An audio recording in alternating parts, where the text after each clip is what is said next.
Good morning, folks. Today is August 15th, 2025, and this is Coffee with Community Services, Alta California Regional Center's weekly service provider meeting. My name is John Decker, the Director of Community Services. Thank you for joining us this morning. We've got 47 folks on so far. We'll do introductions of staff and our agenda. So we'll go through the agenda first. We have Michael with our sign of the week in Deaf Culture 101. I believe we are going to have someone from Progressive Employment Concepts talking about acre training. We have some new directives from the department to share.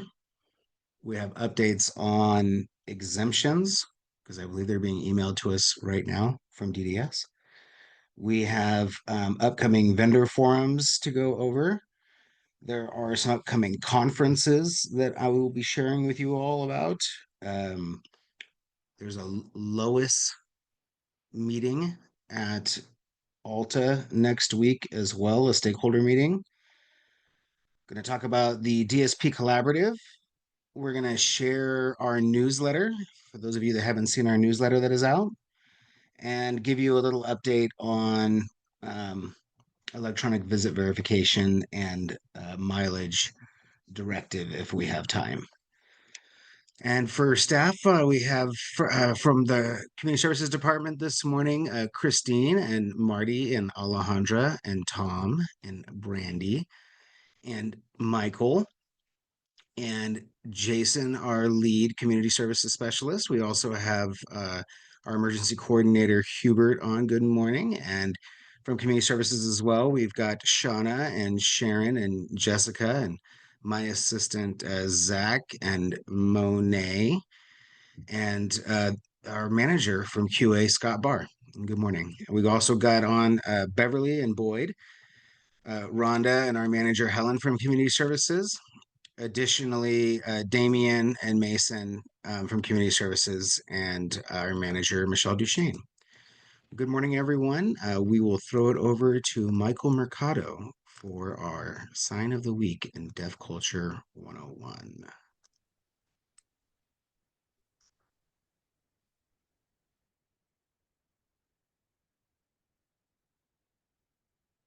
Great. Good morning, everybody. Are you all ready for the sign of the week? We've got three new signs today. The first one is feelings, emotions, and expressions. So feelings, you got 5-hand shape with your dominant hand. Your middle finger is going to be pushed forward towards your palm. And then you will swipe the middle of your chest upwards. So you would do that 2 times for feelings. Our second word is emotions. Now with both hands, you've got that 5 again. Bend all your fingers halfway down. All right. And then dominant hand and your other hand alternating, swiping upwards again onto your chest. And expressions, our last word. So your non-dominant hand makes a fist right at the heart. Your palm is facing up. Then you add in your dominant hand in front of it, and then you open up your hands while moving forward. Let's do those again. Feelings, emotions, and expressions. Good job, everybody. That's great. So we're going to talk a little bit more about our feelings, emotions, and expressions over the next few weeks. I'll be adding some more words to that category. Now I'm going to talk about Deaf Culture 101. And we're going to talk about interpreting and why interpreters are often working as a pair in a team of 2. This might be something that you've noticed before in our meetings, especially at bigger events, conferences, public events. And there is a reason why interpreters often work in pairs. Interpreting is extremely taxing and is a very hard job. It requires a lot of mental effort and can quickly be fatiguing. And so this is exhausting or taxing because you're listening into one language, you're processing, doing some linguistic math, cultural math, moving some things around, and then saying it again in another language, ensuring that the audience understands clearly. So that takes a lot of effort in quite a short amount of time. You know, we're doing this simultaneously while someone is speaking. There are often pairs, sometimes even teams of more than two. Interpreters will often switch off every 15 to 20 minutes. And this is to maintain the sharpness and to create high quality interpreting work.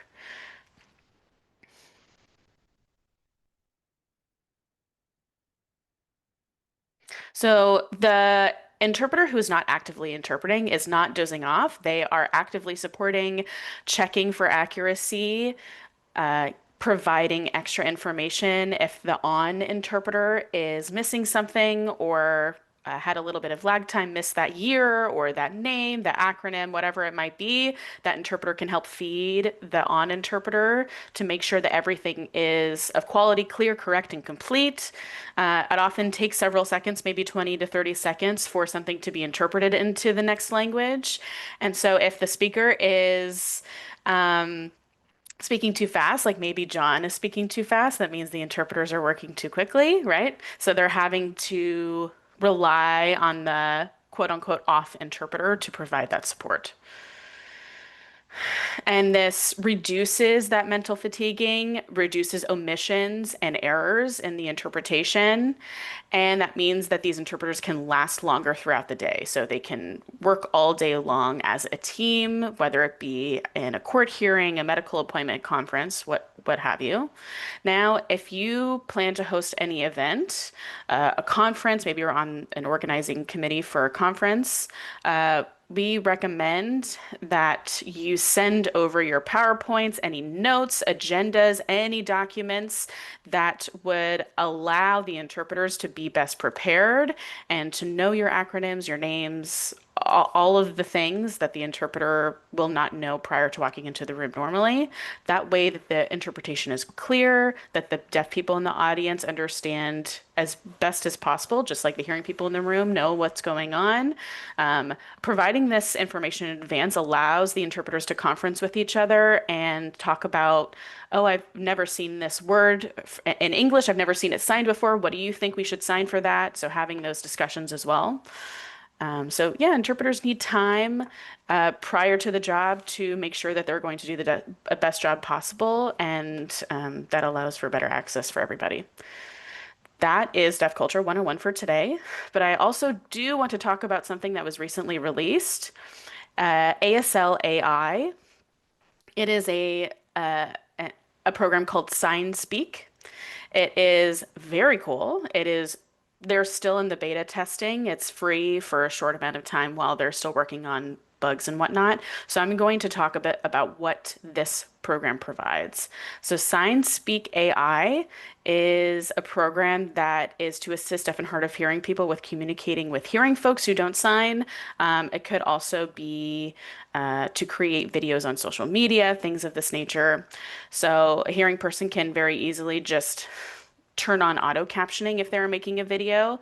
But a deaf person making a video on social media or something like that has to put in the work to provide the captions because there's no AI for that yet. So this program is working to fill that gap.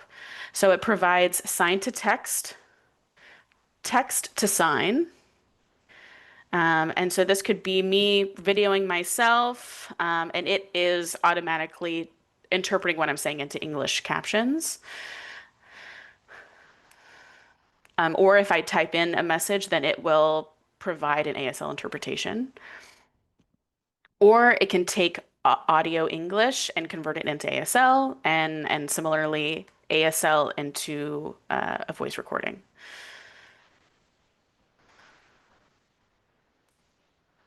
So this is for folks who are creating videos. Maybe they're content creators on social media. They want to have those captions to ensure their audience is wider. Very similarly to when someone's creating a video online and they are adding in the captions themselves. Of course, it would require some editing because AI is not perfect. This technology is very new. It's got a very long way to go to be usable and reliable, but it's very cool that they're already in the beta testing phase for this. And so I'm going to show you what it looks like. I'm going to turn my video off in Zoom, and I'm going to show you the platform.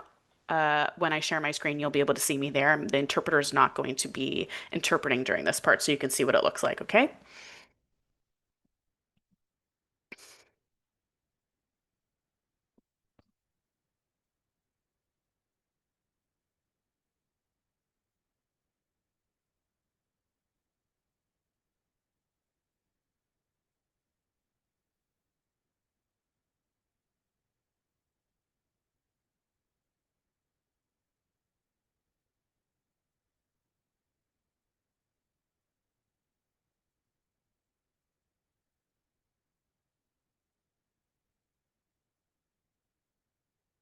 Okay, so I didn't realize it logged me out. I wasn't logged in right before this meeting, but it logged me out. So seems like we're not going to have enough time to do that today. I'm going to send you all a link and you can try it out, use your email, create a password, and play around with it.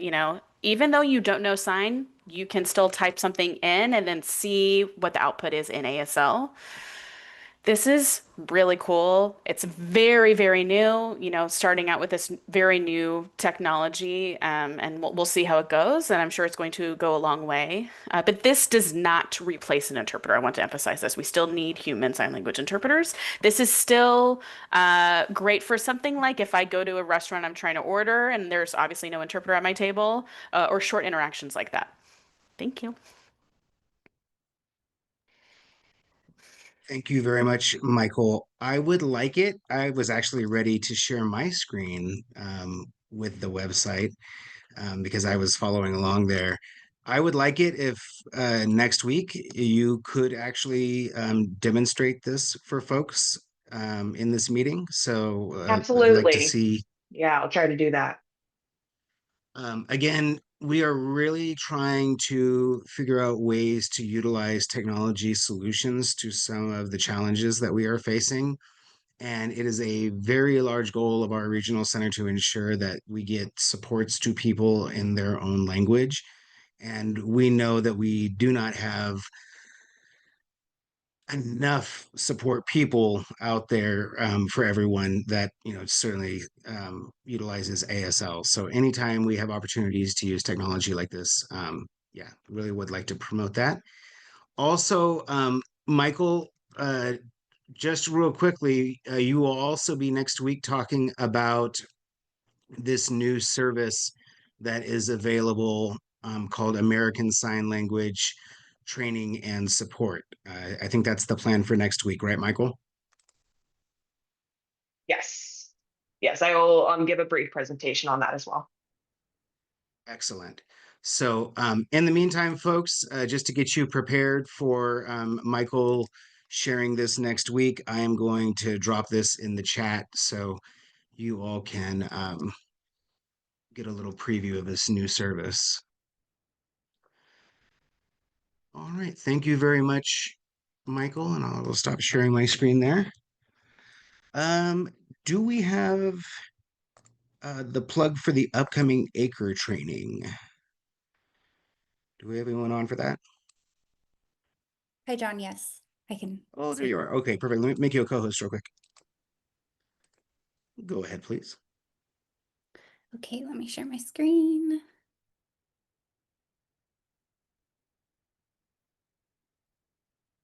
Can you see it? All right. Yeah, I just really quickly wanted to let everyone know that we still have spots available in our ACRE training that's happening next week, August 19th, 20th, 21st. And then again on the 26th and 27th, you have to go to all 5 days. The last day to register is this Sunday. So I just wanted to spread the word before this weekend ends. This training is to receive a national certificate in customized employment services. I'll put both this flyer and the registration link into the chat, but feel free to contact me if you have any questions or you need any information. Thanks. Thank you very much. And again, talking about developing customized employment, this is certainly in line with a lot of our priorities at the Regional Center and trying to support a wide range of employment opportunities for folks. So encourage you all to take that and just to appreciate you guys putting on what I'm sure will be another fantastic training. All right. I am going to, I'm not going to call on Michelle Duchesne for this one, but I am going to share the directive about employment billing. So one second here. Just that there's been some new directives that have come out, and the department has indicated that there will be a deadline of September 15th. I think you guys should be seeing my shared screen. That there will be a deadline of September 15th for billing. And so we're going to be sending notice out to all of our service providers. And just as a reminder, the reason why they want the billing to occur, sooner rather than later is so that there's, statistics that they take from that they can then share statewide. So the sooner the billing gets in, the more accurate the numbers are. Between Michelle and Shauna, we will work to make sure it gets out to folks. I know we are without Carly, so if anyone's reaching out to her, please don't hesitate to connect with Michelle directly, and she can make sure that we get responses back to people. Exemption requests. Jordan, I see things and Michelle popping into our inbox. So does it look like the department is, I don't know who could speak to that. I haven't looked at them yet, what came in, but. Yeah, it looks like we've received, at least I know, I don't know what Jordan has received. I've received 3 as we've been going through coffee today. We will be reviewing those. It looks like there's some approvals and some denials and some summaries on what that looks like. So we will be working with the specialist to connect with you, to let you know whoever requested an exemption, what that looks like. If there are portions of denials, we will have to do a update for our service acknowledgement form. So we will work with you through that and be sending that out. Look for us to have that that communication with you guys the beginning of the week, next week. Yeah, John and I had only received 1 approval. Yeah, thank you. Excellent. Well, and again, the department is, I believe, trying to get all of these squared away before December, at the end of December. And so I'm glad that we're getting responses now in August. That said, I would add, oh my goodness, I don't know if I saw Damien this morning and I missed it, but they did do a statewide training about the changes to the 875 transportation rates. So I've been in some of the meetings previously, but I believe now they've kind of shared statewide that they are going to be looking at increasing the transportation rates and developing the opportunity for some retro payments related to that. So we will continue to work with our providers once we get, all of the directive information from the department about the rate changes. That we don't have all of that solidified quite yet. And then that will impact obviously the 875 closed transportation providers. I do want to mention that for 6 or 7 months or so, we've been discussing the department releasing a directive that describes how to calculate additional mileage. There's certain mileage that's built into the rate models for the rate study for Burns and Associates. And in some of those rate models, there's concerns in some of the rural outlying areas about the mileage that's built into those rates, really offering the opportunities to meet the needs of all of our clients. Right now, I believe we have the ability to do health and safety safety waivers if there is a challenge with the rate being able to cover some of that additional travel, and it is a service that is determined to impact the health or safety of individuals. But we've just learned that it seems like that it's going to be delayed again. That it's not in the foreseeable future, I guess, right now, that the directive is going to be there. So I just want to indicate that we at the Regional Center have been continuing to communicate with the department about the concern our service providers have about not being able to calculate for additional mileage. I'm certainly concerned about that being in fact impactful because of us having a number of additional health or safety waivers that we might end up having to do. But I just wanted to update folks that the directive that we've kind of been waiting for does not seem to be coming right away. Maybe we will get surprised, but the department kind of just give a little bit of an update on that. Additionally, I'm going to share my screen here real quick. We've got a bunch of things going on. All right. Are folks seeing the Department of Developmental Services website? Yeah. All right. So the Life Outcomes Improvement System Project Town Hall meeting is upcoming. And I think last week when we met, I mentioned that it is important for you as service providers to be aware of what the excuse me, what the plans that the department is going to have for the future of developing the LOA system. So this one is open to, so space is limited to 50 participants at each event to allow for productive conversations. Individuals and families can also share their input by mail, the online LOAS forum, and 2 upcoming webinars. I just say this one because it's going to be at Alta and it's going to be on the 21st of, which is next week. So if someone is interested in attending that, I just want you to know that this is published and it'll be at our office. So there is a convenient place for you to attend if you're interested, or if you know a client or family member that may be interested in attending that as well. All right. I next want to share with folks our newsletter. So we had our Alta Connections newsletter, and I think that one of the easiest ways to get there is just to search for Alta Connections. And I think what is great about our newsletter is that it comes out in a ton of different languages. And is everyone seeing what looks like the newsletter? Yeah, as I scroll through it. All right, we'll go not too fast here. So first, and I will thank Shauna for bringing this one to our attention, I believe, but we were able to host what we felt was an amazing open house and micro enterprise fair, and we received a story about Aurora here and her first time participating in a micro enterprise fair, and so we felt like that was something that we really wanted to feature for this this go around. In here, Lori gives an update on the budget and talks about the budget bill and many of these things. There's also an announcement for our community meetings. Many of these things we've gone over before, but I feel like it may be worthwhile because, you know, we got a number of folks. What do we got? 75 folks on here right now. And you may or may not have been familiar with this previously, but ending the hold harmless rate status for providers of service on February 28th of 2026. That was one of the provisions. Conditions set for providers to meet prior to being considered for the quality incentive program. They've added in compliance with HCBS and enrollment in EVV and basically our annual audit requirements that we have for providers. With that, I just want to acknowledge Scott and Kylie, who have been working on outreach to the providers that are on the department's list so that we can verify that EVV compliance. And I want to give a shout out to you as service providers because everyone has been super responsive. It seems like this has been a little confusing about people's enrollment a little bit, but I just appreciate everyone's responsiveness. I'm getting CC'd on a lot of the response emails. So just want to acknowledge you as service providers for giving us the information that we need so that you can continue to receive your quality incentive payments. Additionally, the DSP University continues to be funded.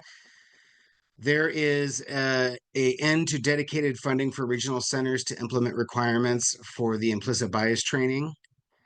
There is a trailer bill language related to sustainability for the self-determination program. I feel like there's going to need to be like a much more communication and information probably given to folks about what that's all going to look like as it comes together. And I think it's good once we kind of get some of that information to bring it here to you as service providers as well, because many of you also support individuals in the self-determination program. So once that stuff comes together, we'll think about maybe spending a whole meeting talking about self-determination in the future. not addressed in the developmental services budget, but indirectly related as clients and families utilize IHSS and Medi-Cal. The cap on overtime was removed. The Medicaid for unsatisfactory immigration status, also referred to undocumented immigrant status. And there's some revisions that were made there as well that may also be impactful for regional center clients and staff and families as well. So with that, Shamir is very active as is our entire disability outreach work group. I know several of the community services staff participate in a number of the outreach activities as well. And so this is just a sampling of some of the activities that our staff had booths at over this last quarter. And again, I think it's representation is very important. And so having, Alta out there at all of these different types of events may really open up folks' eyes about what may be available as far as services and supports for their families or possibly even themselves. We have an article update here on supported decision making. I think, if you're not familiar with it, supported decision making is a process that allows adults with disabilities to make choices about their own lives with support from people they choose and is a less restrictive alternative to conservatorship. I will tell you that since I came on at the regional center, that was something that and when I oversaw case management and even moving people out of the institutional settings like the developmental centers or state hospitals, really trying to see if we could allow folks to still have their ability to have their rights as much as possible and not take them away. And with really supportive teams, I've seen that, supportive decision-making can work. So I'm very pleased that our client advisory committee has made this a priority, and we've got upcoming trainings. And if you know any clients that you feel like may be interested in participating in the client advisory committee, please just have them pop in. We haven't done a client advisory committee open house in a while, inviting people in, but they can come to any meeting. They can show up and they can also log in, and the information is available online right here. Let's see. The next thing we had up was our meeting, our mission. And I saw Angel on here. If she's around, she can unmute herself and talk about this event that she was at with. Oh, there's Angel right there. So what happened, Angel? What did you guys do? We had a couple of our students. So I'm Angel from the Sierra College Life program. I'm the program manager. And two of our students, Chris and Diego, presented on their experience so far. So they got to talk about the classes that they've taken at Sierra. They've got to talk about their employment goals and things they're working on, their independent living skills, classes and activities that they've been practicing on.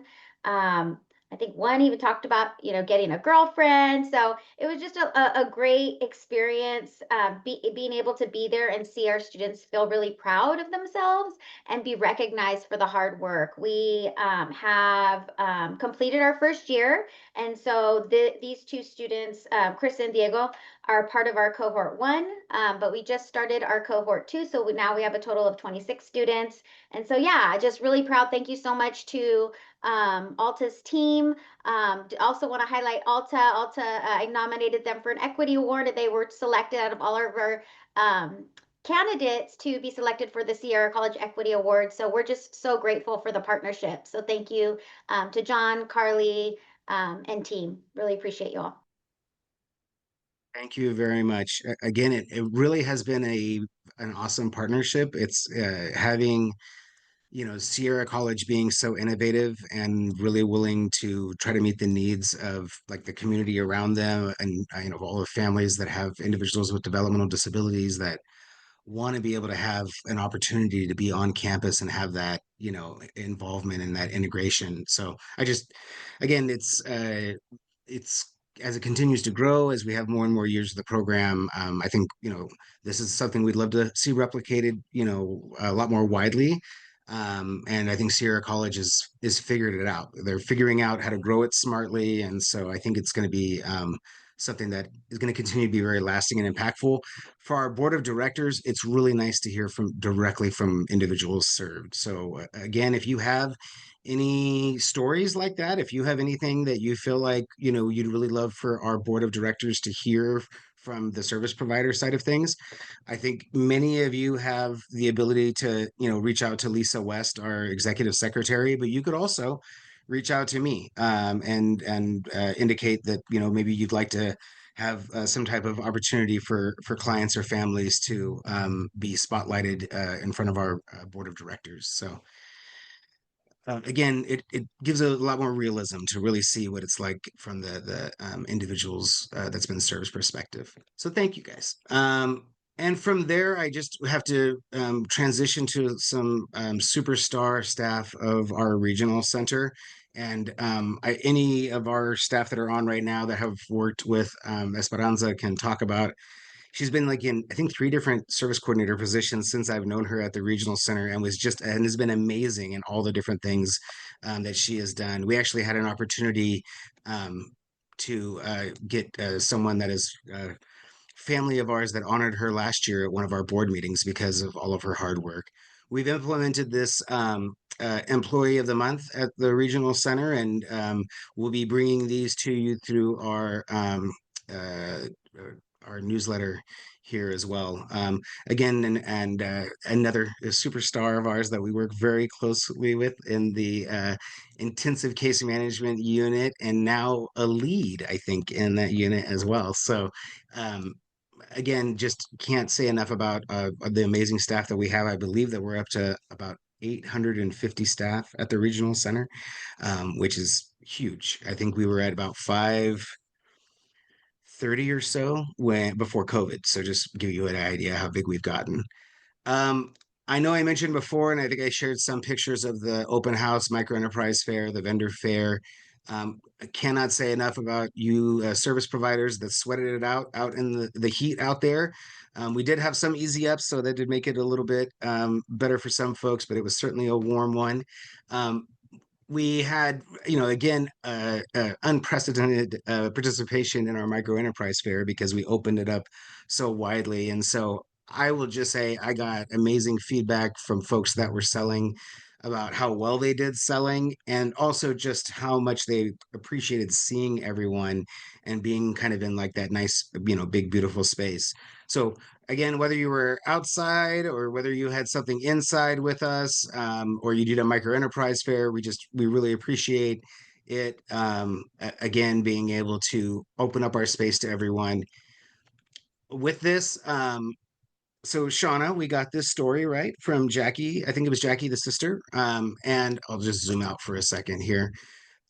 So this was Aurora, and this was Aurora's first time participating in a micro enterprise fair. So this is her at 9 a.m. and she's setting up all of her stuff, getting ready to go.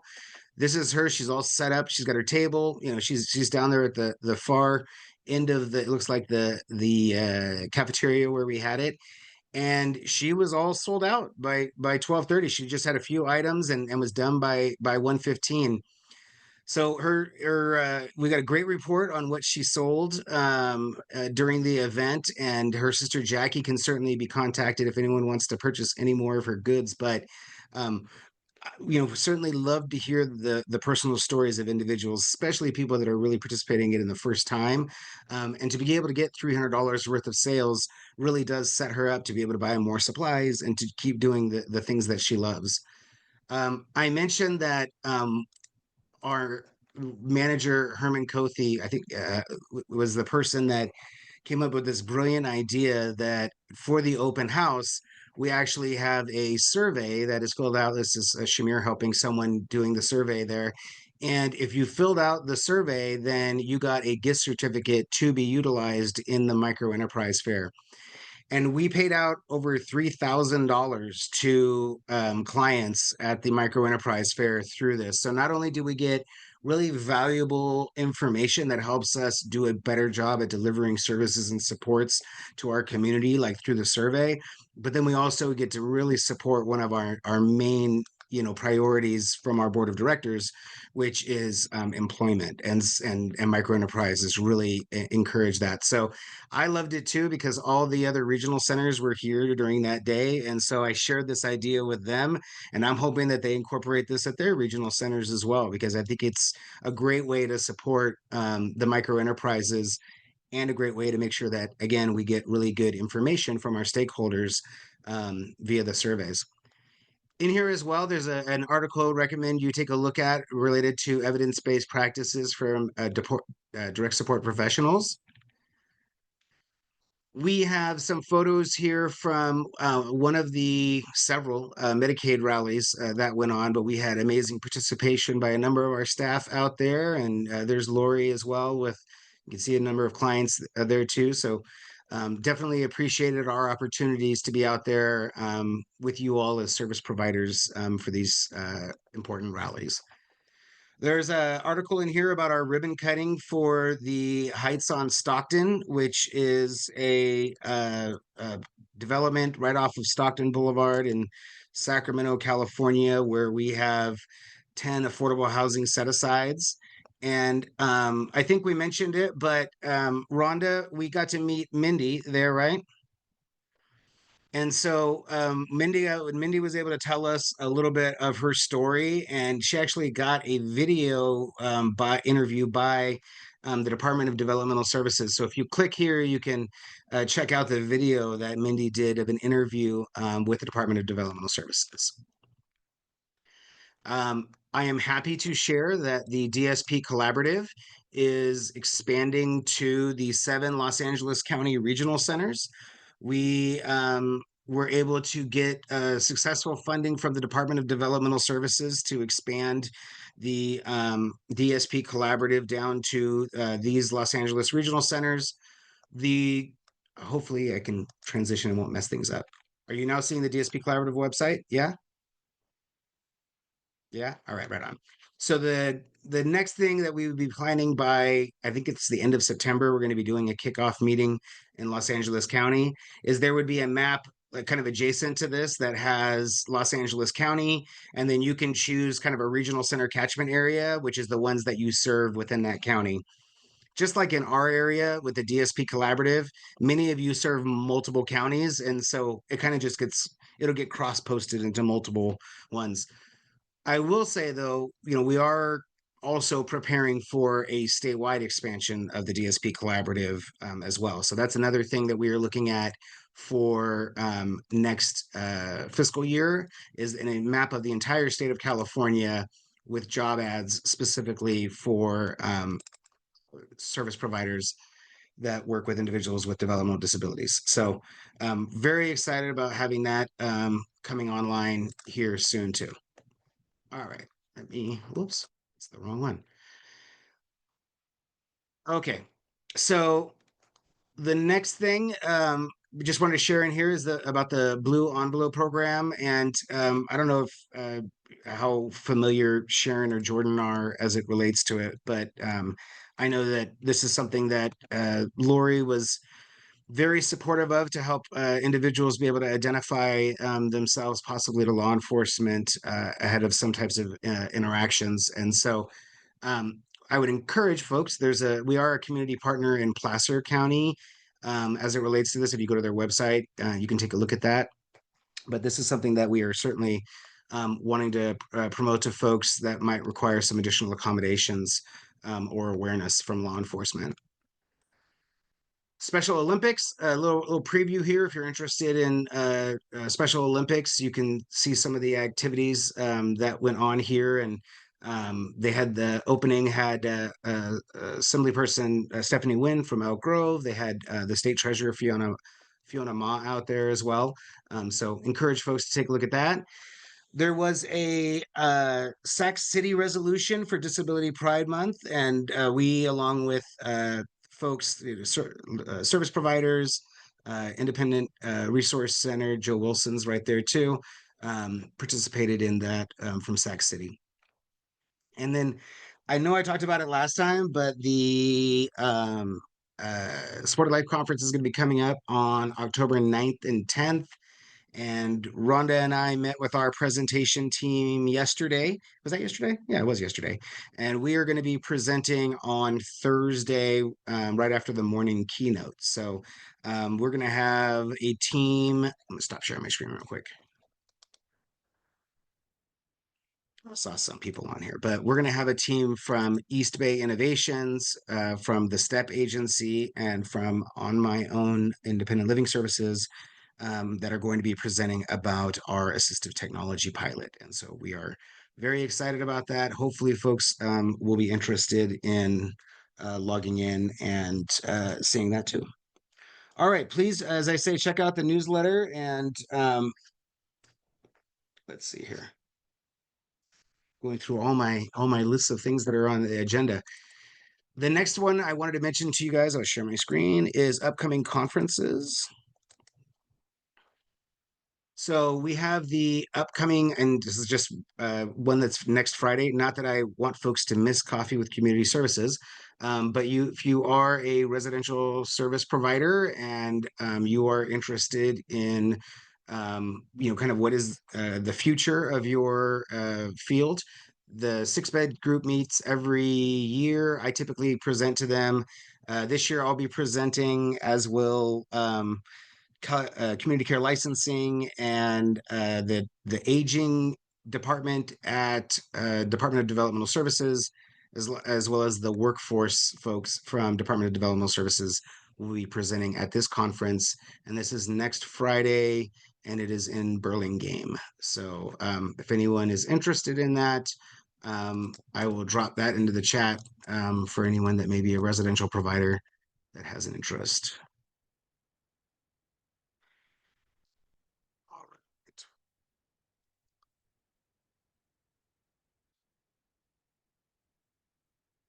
I'm going to go over, oh, where'd I go? Let me grab my, still sharing. Okay, I'm going to go to Alta's website here and take a look at some of our upcoming activities to share with folks. All right, so everyone is seeing our events and calendar now? Yep. All right, so you see the first one there is our Lois Town Hall, as I just got done mentioning. So it looks like they're only going to allow the first 50 people that register to be able to utilize that. Additionally, last week, I talked to you about some of the upcoming Medicaid trainings that are being offered. Our executive director has really been supporting sharing the State Council on Developmental Disabilities upcoming trainings. And so encourage folks to participate in that so they are as informed as possible. Additionally, there is a virtual roundtable that is coming up that's going to be hosted by the California Policy Center for Intellectual and Developmental Disabilities. And so if I click on this right here, yeah, there we go. You can see some of the upcoming virtual dates that are coming up here. The Early Start Family Outcomes Survey is been published, and so want to encourage folks to respond to that. And we have some upcoming listening sessions that are available too. So we've got the LGBTQIA listening session, and you can see some of the dates that are scheduled here. I already mentioned the supported decision-making training with our client advisory committee, but just want to encourage people, if anyone has questions about that, is contemplating conservatorship, maybe supported decision-making training is something that I think would be very, helpful. Let's see. Beverly's on. We've got Behavior Day Services Vendor Forum coming up. And so for those of you service provider, I know she also, those of you that do, if we have anyone on today that does the 048 early autism treatment programs. John, this is email for went out. behavioral day services. I just want to clarify. Oh, sorry, for behavioral day programs. services. Yes. My apologies. Not the behavioral vendor forum, behavioral day services. So this is, sorry, this is the two ones for our 532 and 533 programs. There we go. So these are our two upcoming programs. What we know, Michelle, is that we come January 1 are going to be doing a different type of quality assurance as it relates to these two types of settings. All of you are new to these new service codes. And so this is just an opportunity to ask your questions, get kind of prepared for what your quality assurance activities are going to look like, and expectations in January. Anything else about that, Michelle, that we want to share?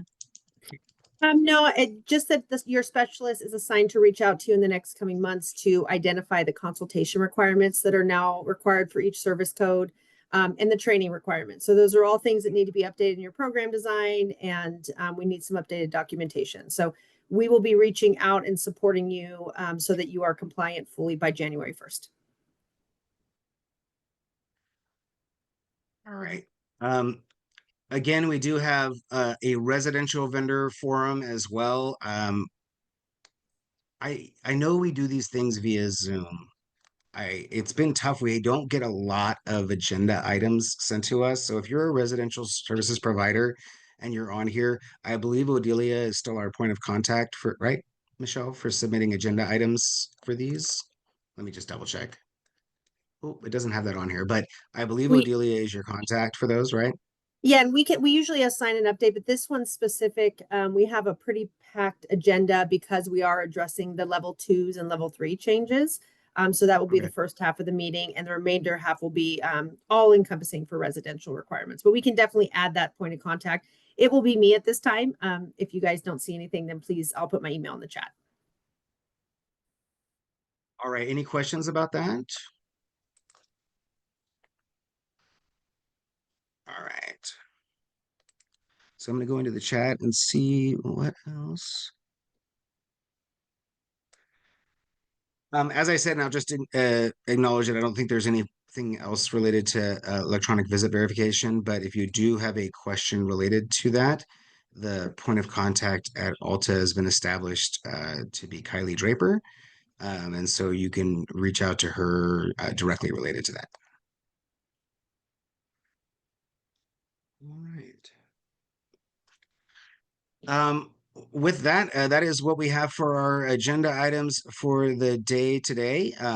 Again, looking forward to a great presentation by Michael next week, talking about the new American Sign Language training service that's available to be vendored for.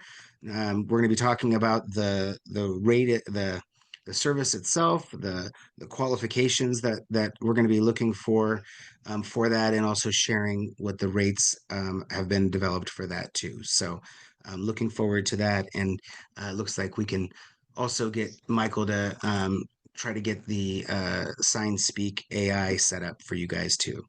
All right. Thank you all. I hope everyone has a great weekend. Take care.